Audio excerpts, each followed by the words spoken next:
So now that you know how to do block letters, bubble letters, if you know another way, you can totally do that. We're gonna do your sketchbook, and you have your front cover. You can decide if you want it up and down, and that way you would have it open just like a book.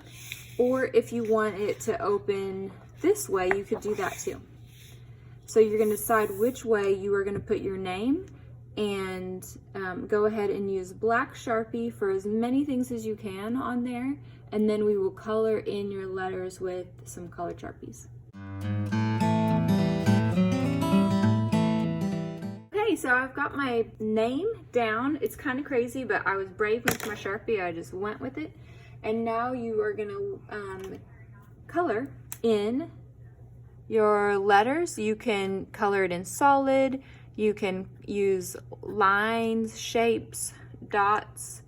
This one's so crazy and big, I could use anything in there. So once your sketchbook cover is done, you are going to choose which color paper you want on the inside. I will take your order for that, and I will bring you your paper. Then we're gonna just staple it. Oh no.